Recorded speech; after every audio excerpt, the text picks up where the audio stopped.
well as with their lab provider, and they need to reach out to us to consult regarding the case. We have had some consultations. We've had no positives thus far. I also want to mention I'm aware, and everybody's aware, that the COVID-19 pandemic drastically affected processing plants in many states. We did see some of the effects of that just with regard to animal movement when the processing plants had restrictions and weren't able to provide or keep up with the supply. We did have animals moving across several states unlawfully without CVIs, without proper permits. And so that situation has largely been rectified. We're still monitoring that, but it really highlighted the importance of traceability and the importance of making sure we can track those animals when they go through states, especially with disease outbreaks. Again, we didn't have large disease outbreak, but there were some animals that did cross state lines that had some illnesses that were manageable, but still important, and focused on the importance of that traceability aspect. Next slide, please. I do want to mention, I know there's been a lot of questions too with the RFID tags. Again, this was highlighted because of the importance of animal traceability this year with respect to animal movement because of those processing plant changes. RFID tags really proved pivotal in being able to track those animals quickly. And I do want to make sure everybody knows, if producers are interested in getting their herds on RFID tags for traceability, they can contact our office. We do issue tags out of all three offices, but we're processing applications through our Sparks office. So if you want to give us a call there, we can get you in touch with that information. Those tags are being provided free by the USDA for monitoring, and it does help with the compliance issue that will probably become an issue in January of 2023 when the USDA wants to make RFID tags the official ID across the board. And again, our focus too, and the importance of that would be in the importance of disease traceability, especially if there is another disease outbreak. We were fortunate with COVID-19 that it didn't have an impact with regard to disease in that livestock population, but there are diseases overseas that we're all monitoring very closely that in a second could change that for our livestock industry, whether it's foot and mouth disease or African swine fever. There are several diseases we're worried about, and if that were to reach our shores and happen to come into Nevada, we'd want to be able to track those animals right away to control any kind of disease outbreak.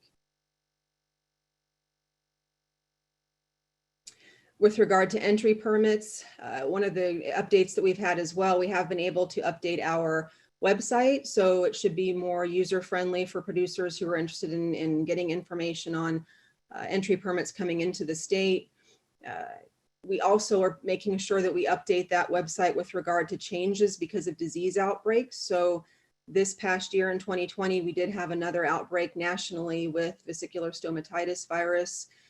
We were not affected, luckily. Fortunately, we kept that disease out of the state. However, we did increase restrictions for horses coming into the state because of that disease, and that was as well as other animals, and that was posted on our website so that we can make those adjustments pretty quickly. So if we have disease outbreaks that are going to affect permit requirements, most states will have that on their websites, but we've been able to update ours as well and reflect those changes so that we can get the information out there faster.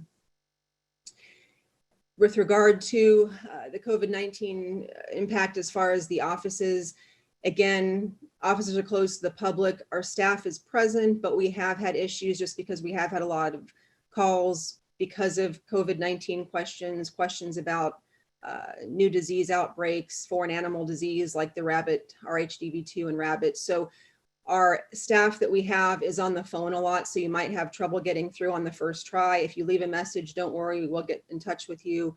But for entry permits, we've made it pretty easy. If you can send all the information into our website, we can process those a lot quicker and get in contact with you faster if you're having trouble getting through on the phones. Again, staff is there. It's just that we are fielding a lot of phone calls. So if you have any questions, feel free to send us an email with regard to permit questions or applications. I also want to touch on blanket permits. Again, this became an issue with animal movement this summer and large events that were taking place. Rodeos, shows, mostly in the northern part of the state. We have had several horse shows in the southern part of the state where we were having issues too. we want to make sure everybody understands with blanket permits, we issue those based on understanding that there is a veterinarian that's accredited that's going to make sure that all those animals are abiding with our entry permit requirements. So we've been able to issue those for those shows on those bases, but we were having some issues with an misunderstanding with blanket permits that producers thought they could not abide by the entry permit rules with as long as they had the permit number. You still have to follow all those entry permit requirements, and that goes for any state. And that was really important just to make sure we were protecting our livestock industry here and making sure we knew what was coming into the state. So again, any questions, feel free to reach out to that website or that email address. Next slide, please. The biggest announcement I want to touch on, I know it's been discussed for a while, and I just want to make it clear so everybody's aware. We were able, through our animal disease laboratory, to start pooled testing for trichomoniasis. So there are several different testing methods that have been available. We previously did accept culture for Trichomonas fetus and individual PCR testing.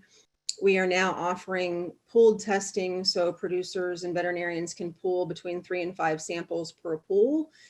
The benefit is, whereas culture really only gave about a 72 to 76% accuracy rate with detecting the right organism and detecting a positive in that herd or that sample, individual PCR, which is the gold standard, offers about 98 to 99% accuracy. By offering the pooled test, we don't get quite the benefit with individual PCR. We don't get 98 to 99%, but we do get somewhere between 94 and 96% accuracy, depending on how many are in the pool, between 3 and 5. That's a huge jump over culture. So if you're concerned about trich in your herd, you're concerned about making sure you're monitoring your herds and monitoring trich efficiently, pooled culture is a huge benefit. And the biggest benefit it has, and with us introducing it, is one, for states that are accepting pooled samples, it makes it easier to for interstate transport for those for that cattle. And then 2, it offers a pretty big cost saving. So if you're monitoring your herd just based on routine monitoring, it does offer quite a big cost savings for that benefit. So we're excited to offer that. And we are accepting pooled testing results for animals coming in to meet our requirements as well. We also do have online forms available. We are working on those and we continue to update those, but we do have online forms available to make it easier as well to access those tests. The last thing I want to touch on is that we are having, we do have an update with our laboratory as far as scrapie testing. So if goats or sheep producers are interested in getting that free test for their flocks or herds, please reach out to us at the lab, or you can also contact Dr. Forbes at his office number. We are offering testing. We've always offered post-mortem testing for those samples, but now we're actually doing live animal biopsy, and we can schedule that. If anybody's interested, please reach out to us. It would be beneficial. We can get that taken care of and get everybody tested for scrapie.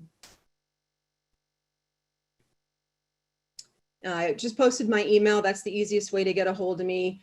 A lot of us are working from home other than doing field work or inspection. So if you have any questions, please feel free to reach out through email. It's the easiest way to get in touch.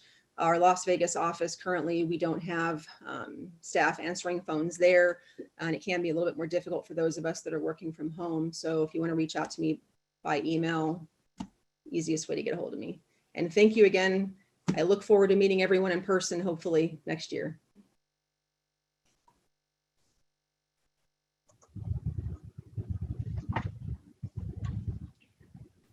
Thank you, Dr. Mitchell. I have one question that we've received that we want to pose to you. And the question is, were mink actually destroyed in Utah? Could you inform us about that? To my understanding, and again, that would be a question for Utah's health officials, it's still an ongoing investigation. I know they are monitoring mortality and morbidity, but that would be a question I would not be able to answer. But I know it's an ongoing investigation in those affected farms.